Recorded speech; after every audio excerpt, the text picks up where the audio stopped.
Ng'ennaku z'omwezi nnyo omwezi ogwokusatu omukulembeze w'eggwanga John Yoweri Kaguta Museveni aliko ekibinja ky'abakansala 77 okuva mu kibiina kya NRM ne NUP be yasinkana maka g'Entebbe oluvannyuma lw'okumala ennaku 3 nga bali mu kutendekebwa ku nsonga ezikwata ku by'okwekulaakulanya n'obukulembeze mu bitundu eby'eggaluga. Oluvannyuma lw'ensisinkano eno n'omusomo gwe baalimu, bakkansala bano batandikawo akakiiko akalondoola ensimbi y'omuwi w'omusolo aka Wakiso Anti Corroption Unit n'ekigendererwa okulondoola emirimu gyonna egikolebwa mu disitulikiti eno. Akakiiko kano akakulirwa Ibrahim Kazibwe kansala w'abavubuka ku lukiiko lwa disitulikiti kakizudde nga bwe waliwo ensimbi ezaakozesebwa obubi omuli ensimbi ezaweebwa abakadde, ssente disitulikiti ze yafuna okukola ku nsonga z'ekirwadde kya COVID-19, ssente ez'abasawo b'ebyalo ba VHTs, ez'abavubuka n'abakyala wadde nga zino zaateekebwa mu mbalirira y'omwaka oguwedde. Ngero okuba omulanga nga nkubira RDC baddiso baffe n'abalala nti ssente za COVID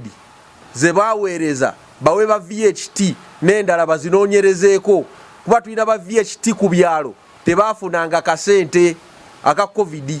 Era kyovola bye bino ebibala ebivudde mu ggaluga ndi tusobola okugenda mu field ne tulondoola ssente y'omuwi w'omusolo. Bakkansala bano nga bakulembeddwamu Ali Ssenyonjo bategeezezza nti buli we bagezaako okuteeka mu nkola ebyo balina okukola ng'abakulembeze bateekebwako olukongoolo nga bwe baalya mu kibiina kyabwe olukwe ne basisinkana omukulembeze w'eggwanga. Tulina trading license bw'otunulira Wakiso mumyuka amaduuka mayitirivu naye ssente ze batugamba ze bajjayo ntono. Obumu ku bye nasoma nga tugenze eggaluga nasoma okumontalinga nga nze chairman wa finance okumontalinga biki bye ngina okukola bwe navaayo nasalawo okukola bye nasoma mbiteeke mu nkola bannaffe ne bakiraba obubi. Ssenyonjo nga ssentebe w'akakiiko akalondoola ebyensimbi ku disitulikiti Wakiso ategeezezza nga bwe bakoze okunoonyereza ne bakizuula nga aliwo abamu ku bakozi ba gavumenti abeekobaana ne bagaba ebiwandiiko ebikkiriza abantu okuzimba ennyumba nga teziri ku pulaani kyokka nga bino byonna bikolebwa mu bumenyi bw'amateeka. Kyokka agamba bwe yagezezaako okulondoola ensonga zino yakwatiddwa n'aggalibwa ku poliisi Wakiso. Buno bubbi bwennyini ng'omusajja amaze osasulayo emitwalo gya 3 kino tekikkirizibwa. Eno site inspection report erina kugabibwa ng'omusawo n'akola inspection nti site eri fit okubeera nga plan ziri approved. Naye bwe bakozesa biri ebipapula plan tezibeera approved ate ne ssente tebazikwata mu ngalo.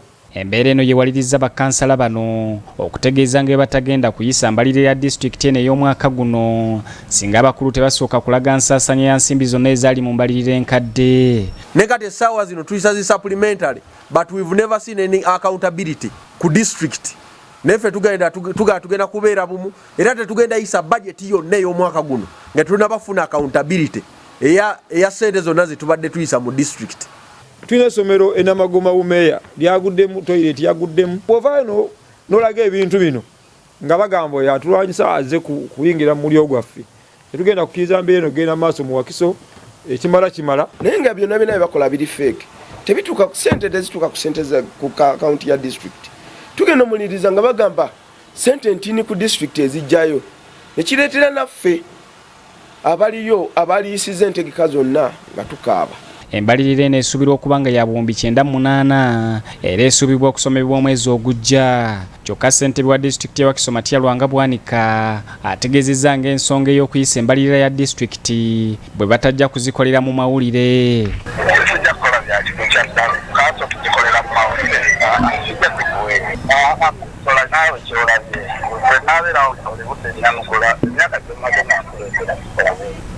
Zubairi Lwalira BBS Telefayina Gambuze. Kulikayo nnyo munnaffe Zubairi Lwalira mu mawulire amalala